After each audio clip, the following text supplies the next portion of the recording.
is Director of and a Mortgage and Finance Advisor with Rise High Financial Solutions. Good morning, Marissa.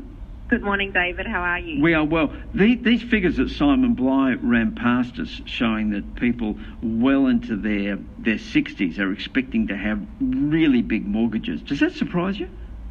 No, it's not surprising, and it's probably been a bit of a growing trend. We sort of find that most lenders, for a new home loan application these days, most lenders will let you have the home loan until you're 75 years old, and potentially older if you have a suitable exit strategy, for example, sufficient superannuation or other investment properties outside of super that can help to repay the debt at a later age. Do you think some people are buying these, the homes of their dreams, expecting that when they do retire, they'll have to sell, but hopefully there's been capital gain and so they won't lose? But at least for the next absolutely. 10 years or so, I'm going to have a great house. Look, I think that's definitely the case. People are wanting to have it all while they're working, and their plan at that point is potentially that they would downsize, but then when it gets to the stage of their life where it comes time to downsize from a financial perspective, they're not necessarily willing to let go of that house that they've lived in and loved and built memories in. And I think, you had a caller or a text come through earlier about divorces and separations later in life. We're certainly seeing that is causing a lot of people to have debt a lot later in life than they would like, because they're effectively having to start over again, start their financial position again, and normally that means that they are entering into their 60s and potentially even their 70s with a lot more debt than they would like. Well, Lynn sent us a text saying, my husband and I are 64 and 62 and we still have a mortgage of $338,000. Now... Yeah, look, unfortunately it's not unusual that that's the case, and I think the other thing that has changed recently, which wasn't the case historically, is that Australians have been very quick to grab interest-only home loans for their own occupied home, and in the past that's helped them to live the lifestyle they want and help to reduce their mortgage repayments. But what that effectively means is that they get to a point 3 to 5 years on in their loan and they actually haven't paid off any of the principal, and in some cases they've renewed that interest-only period and they've been living off this cycle of interest-only with their home loan, and then they get to a point where they're close to retirement and realise actually they haven't started to repay their debt down the way that they would have hoped.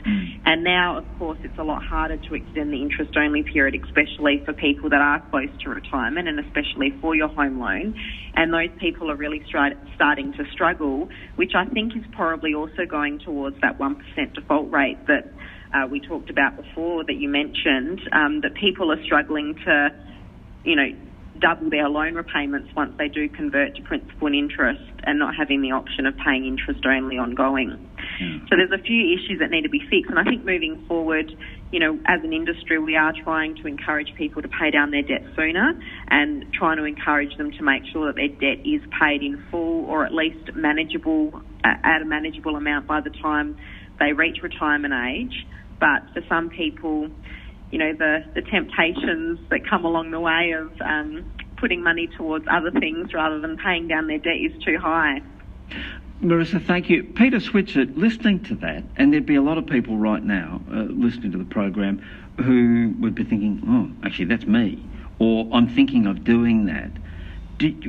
What's the advice? I mean, you're a business and financial commentator. Give us some basic principles to apply as we get caught up, because we all know that real estate for most of us is an emotional decision. Yep.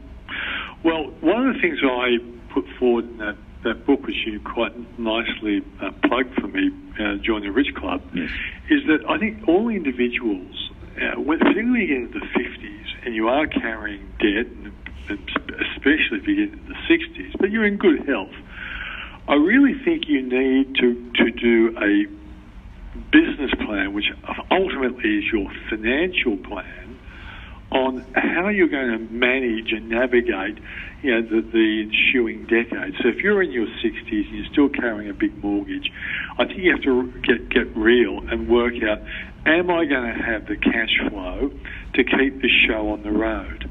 And if you've got a very valuable property and you are, willing to keep drawing down on your equity, and you can still keep making your payments, sure, you can do it, but you have to work out what the implications are going to be for you, your other goals, and you might have goals to leave your children some money. I think increasingly a lot of baby boomers are giving up on that old goal of, worrying about their children in the future because they've probably helped them in the present.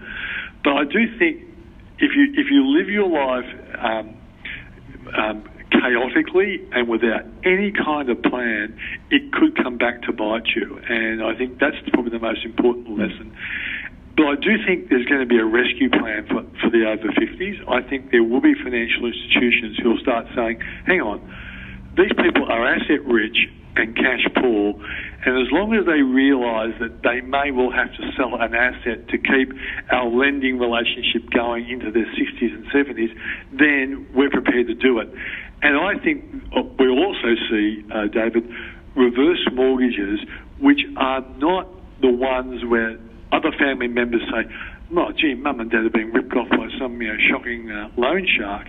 I think they'll actually create products where the whole family are actually brought in, and they realise that the only way their mum and dad's going to have a decent lifestyle for the rest of their life is if they actually do access their mortgage and create some kind of family-friendly reverse mortgage. That's going to be a product going forward, I reckon. That's Peter Switzer, business and financial commentator. Before that, we spoke to Marissa Schultz. She's a mortgage and finance advisor. And Simon Bly, he's CEO of this company called Illion, and they've crunched some numbers. We're talking about mortgages. Who's got them? And the phenomenon, the thing that really sticks out is that so many of us are going into our 60s, which will mean retirement for many people with very large mortgages. In a moment, I want to come back and talk to Simon Bly about the young kids. What are the young people doing? Do they still have a seat at the table? Tony's called from Murray Bridge. Hello, Tony. Yeah, g'day, mate. What are you thinking?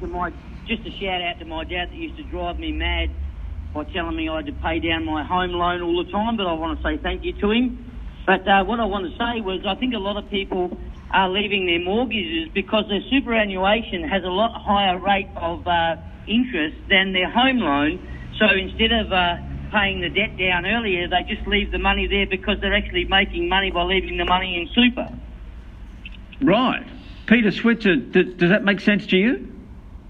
Oh, Peter's gone. Oh, I would have liked that. Let's have Peter's thoughts on that. But he's a very busy man. He's got to go off and make some more money. Tony, thank you. Peter at Glenelg. Good morning, Peter. Yes, good morning. There's two main problems. First of all, the institutions and the people that use the money from the institutions had no ability to manage their financial problems, and it's an I want industry whereby I want this, so the banks give them that. And I have 3 children, all in their 20s.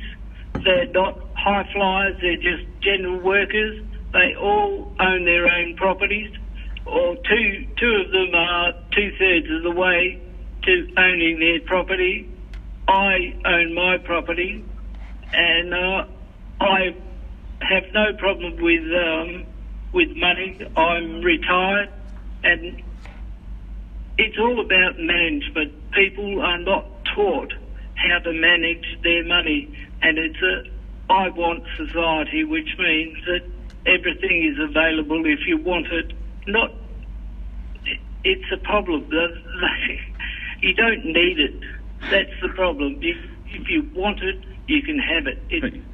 Peter, thank you very much for your call from Glenelg. Simon Bly, we'll come back to him in a moment and ask him about what's the story with the young people in terms of mortgages. But Peter Switzer is back with us.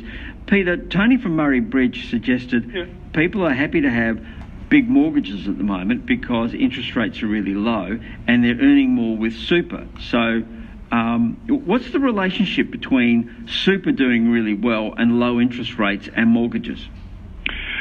Well, there's a number of moving parts there. We know that the superannuation returns have been great because the stock market has been going up at a rate of knots across 2019. You've got to remember the second half of 2018, the big sell-off, and that was all the trade war and US raising interest rate worries. 2019, trade war became less of a problem, and US interest rates fell 3 times, and we've followed the interest rates down. Now, if interest rates are down, David, people say, well, hang on, I can't make any money out of term deposits. They're terrible, so I'm going to have to venture into the stock market, and particularly dividend-paying stocks have been chased by the superannuation fraternity, not only the mums and dads who run their own self-managed super fund, but also the big industry super funds. They need reliable money as well. So as they've chased the stocks, up go the stock prices, stock prices go up, that helps superannuation returns. And I think that's the relationship at the moment, that people are seeing the super funds have gone up quite solidly, and so they think, well, I can use this to pay my mortgage and whatever. I think there's a close link. Of course, your instant question would be, well, what happens when interest rates rise? Yes. Well, that would be a bit of a problem for them. Yes. Peter, we've got to let you go back to making money. Peter, thank you so much. Peter Switzer. Now, let's go back to Simon Bligh. Let's finish where we began. CEO of Illion, who've been crunching these numbers about mortgages, how much is in the mortgage market, and who's taking out these loans. Is it young people, old people? Okay, we know that people heading into their 60s are heading increasingly